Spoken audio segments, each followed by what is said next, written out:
ሴት ወንድን የምትለክፍበት ዘመን ላይ ደርሰን መንገድ ላይ ቆማ ባይሆንም ማታ አልጋ ላይ ተጋድማ አግብተሃል ወይ ማነህ ምንድነህ ደፍራ አትልም። ሴት ልጅ ወንድን ክብሯን ጠብቃ ቤቷ ተቀምጣ በአባቷ በኩል በወንድሟ በኩል በአጎቷ በኩል ነው የምትጠይቀው እንጂ አትንዘላዘል። ይሄ የበዛ ነው። ወንዱ ደግሞ እህቴ ሆይ አላህን ፍሪ፣ በዚህ በር ትዳር ውስጥ አይገባም። በዚህ መልኩ ወንድን ደፍራ ምትለክፍ ነገር የምትፈልግ ሴት እኔም አልፈልግም ሊል ለራሱ ማይወደውን ለህቱ ማይወደውን ሌላ ሴትን ከማለማመድ ሊታቀብ ይገባዋል። ይሄ እየጠፋ ነው በወንዱም በኩል። ፈጅር ሶላት ረዘመብን አሳጥሩልን ያሉ የሚወቅሱ ሰዎች በስተዋል። ምንድነው ብዬ አንዱን ሰበብ ሳጠና ባለትዳሩም ባለትዳር ያልሆነውም ስልኩ ባለትዳር የትዳር አጋሩ ሆኗል። አብዛኛው ሰው ዘንድ አዳሩን ከስልክ ጋር ያመሻል፣ ከኢንተርኔት ጋር ያመሻል፣ ከሻት ጋር ያመሻል። ሻት ታውቃለህ? እኔ ሻት ነው ያልኩት፣ ቻት አላልኩም። ሺንና ቻን እለያለሁ። ሻት ማለት በግ ማለት ነው። በአረብኛ ሻት ማለት በግ ማለት ነው። ሆኗል እንግዲህ ተፍሲሩ ስለገጠመ ነው ማለት። ብዙ ሰው ቻት ነው የሚለው በቻ ነው። ቻትም ሻትም አንድ ሆኗል ባለንበት ጊዜ። ብዙ ሰው ሻት ሆኖ ዓላማውን አያውቅም። እዚህ ግባ የማይባል ወሬን ያወራ ማይመለከተው ነገር እያየ እየሰማ ማይመለከተው ነገር ውስጥ ገብቶ እየተወያየ ሐሳብ እየሰጠ ከሌሊቱ 7 ሰዓት ይሆናል 6 ሰዓት ይሆናል። ሱናው ኢሻ ሰግደህ መተኛት ነበር። የኡማ ጉዳይ የቤተሰብ ጉዳይ ሽምግልና ጉዳይ ካለብህ ብታመሽ ችግር የለውም። ነቢ የሚያደርጉት ነበር ከነ አቡበክር ጋር በዲን ጉዳይ አልፎ አልፎ ይመካከሩ ነበር፣ ያመሹ ነበር። ወይላ ካነ የክረሁ الحديث بعدها ከኢሻ በፊት መተኛትን ከኢሻ በኋላ ማውራትን ነብዩ ይጠሉ ነበር ይላል ሐዲሱ። ከኢሻ በኋላ እራት በልተህ ቤተሰብን ትንሽ አጫውተህ ልጆችህን ሁኔታቸውን ጠይቀህ መተኛት ሱና ይሄ። አሁን ግን ይሄ ሱና እየጠፋ ነው ብዙ ሰው ዘንድ። እስከ 7 ሰዓት እስከ 8 ሰዓት የሚቆዩ ሰዎች ማታውን በሙሉ የዓለም ሴት የዓለም ወንድ የዓለም ትርካ ምርኪ ያዩ ያድራሉ። የገፍላ ኢባዳ ሊነጋጋ ሲል ይጫጫናቸዋል፣ ይተኛሉ። ፈጅር የሚያመልጣቸው ሰዎች ይዟል። ትንሽ የተሻሉ የሚባሉት ለፈጅር ይመጣሉ። ፈጅር ረዘመብን ይሉሃል። አንድ ገጽ ከግማሽ ተቀርቶ 2 ገጽ ተቀርቶ ሱብሃንአላህ። ለማላ ያኒ ለሻት ለቻት ለወንድ ለሴት ህንድ ላይ ለምትመለክ ላም፣ ታንዛኒያ ላይ ስለተፈጠረ ጎርፍ፣ ደቡብ አፍሪካ ላይ ስለተገደለ አንድ ሰው እንደ የየሀገሩ ባለስልጣን ሚኒስተር ይመስል ወሬ ስትለቃቀም ለመዋል ጀግና ሆነ ለሶላት አልፈጅር ሬሳ ከሆንክ ቅድም ያለው ነገር አለ ማለት ነው። መጥፎ ማለያኒው ያጓጓሃል፣ የሚጠቅመው ነገር ያስጠላሃል፣ ያቅለሸልሻል፣ ችግር አለ። ለፊትና ነፍስን መዳረግ አይገባም።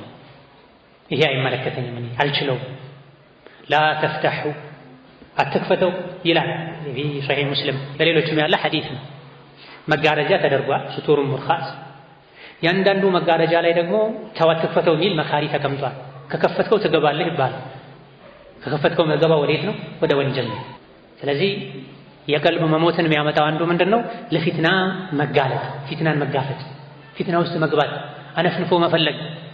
በዚህ ጋር ሴት አለፈች፣ ሸሪዓው ምን ብሏል? አይንን ሰበር አድርገዋል። ሴት መሆኗን ካወቅ አይንህን ከፍ አታድርገው። ይሄ ነው ከፊትና መሸሽ የሚባል። ማን እንደሆነች አንዴ ሊያት፣ ረጅም ናት አጭር አንዴ ሊያት፣ ወፍራም ናት ቀጭን አንዴ ሊያት፣ እንዲህ ናት እንደዛ አንዴ ሊያት። እሷም እንደዚህ ከሆነ ፊትናን መሰላል በመሰላል ደረጃ በደረጃ ወጣው ገባህበት ማለት። ሴት ናት አይንን ሰበር አድርገው። ወንድ ነው ዞር።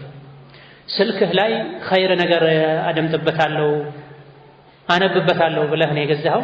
ከኸይሩ ጋር ሸር መጣ። ፊትናን የሚፈራ ሰው ለልቡ የሚጨነቅ ሰው ምንድነው? የፊትናውን ነገር አለመንካት፣ ወደዛም አለመሄድ። አንዴ እስቲ ምን እንደሚለየውና ካልክ ገብተሃል።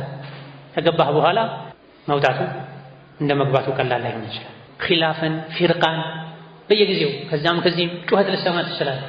እስቲ ምንድነው የሚለው ብለህ አትሄድ። በጩኸት በጋጋታ በረብሻ አይደለም ትክክልና ትክክል ያልሆነው ዲን የሚታወቀው በቁርአንና በሐዲስ። ቁርአንና ሐዲስ ጫጫታ የለም፣ ጋጋታ የለም፣ ረብሻ የለም። ከፈጅር በኋላ ቁጭ ብለህ አሊፍ ባ ታ ብለህ ከዛ ቁርአን ቀርተህ ከዛ ሱሉ ሰላታን ቀርተህ ኪታቡ ተውሂድን ኢርሻድን ፈትሑል መጂድን ፊቅሁንም ተፍሲሩንም ሲራውንም ስትቀራ ከጮኸ ጋር ሁሉ አብረሃቸው አታስተጋባ። ከበሮ አትሆን፣ ኮዳ አትሆን። ባዶ ኮዳ ነው የጮኸ የሚያስቸግረው። ውስጡ የተሞላ ኮዳ አይጮህም፣ ረጋም ይላል። ታዲያ ብትቀራ ብትማር ከዑለሞች ጋር ብትውል ሰከን ትላለህ። ጩኸት በሰማህ ቁጥር ዞር አትል። አንድ የጅልነት ማሳያ መዞር ማብዛት ነው ይላሉ ኢብኑ ሒባን ረውደቱል ዑቀላ ላይ። ሌሎችም እንደጠቀሱት የጅል የሞኝ የባዶ ጭንቅላት አንዱ መገለጫው ምንድነው? መዞር ማብዛት።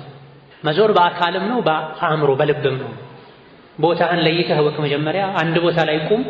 መዞር ካለብህ መቆሚያህን አይተህ ነው። ልክ አይደለም እንደ የቆምኩበት በልና በሙሉ ዙር እንጂ ድምፅ በሰማህ ቁጥር ኮሽታ በሰማህ ቁጥር ምዞር ከሆነ ልብህም አእምሮህም አካልህም ይዞር ከሆነ አልበሰልክም፣ ገና ነህ ማለት ነው።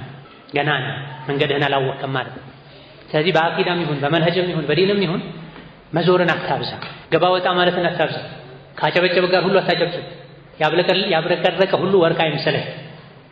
ኡስቡት ያ ኡሑድ፣ እንደ ኡሑድ ተራራ ጽና። በምን እዛው ከኡሑድ ተራራ አካባቢ በፈለገው በነቢ ሐዲስ እውቀት መዲና አካባቢ በወረዱ ቁርአኖች ውስጥህን ስትሞላው ይጠናል፣ ብሩህ ይሆናል። አስቀድመው ነቢዩ ዓለይሂ ሰላቱ ወሰላም ነግረውናል። ቱዕረዱል ፊተኑ ዐለል ቁሉቢ ከዐርዲል ሐሲሪ ዑደን ዑዳ ብላ። ፊትናዎች ይመጣሉ፣ ይስተካካሉ፣ ልብ ላይ ይከታተላሉ። ሰሌን ምንጣፍ ከዘንባባ ቅጠል ሲሰራ ሌሎችም በየሀገሩ ያሉ ባህላዊ ምንጣፎች አሉ፣ ከስንደዶ የሚሰሩ ከተለያዩ ነገሮች ከእንሰት ልጣጭ ቅጠል የሚሰሩ ወዘተ። እነዚያ በአንዴ አይደለም ምንጣፍ ሆነው የሚቀርቡት። ምን ተደርጎ ነው? 1 2 3 4 የተባለ እየተሰካካ እየተጠላለፈ የሽመና ስራ እየተሰራ ነው። ትልቁ ጋቢ ነጠላ አንዳንዶች ክሮች ናቸው አይደል ለመጀመሪያ። ከዛ በኋላ ነው በሙያ በጥበብ ሙሉ ጋቢ የሚሆነው ሙሉ ምንጣፍ የሚሆነው። ልብም እንደዚህ ነው። ያ አብደላህ ሁሌ ወደ ኸይር መቅረብ ካበዛ ኸይር ልብህ ላይ እየተሰካ እየተነጠፈ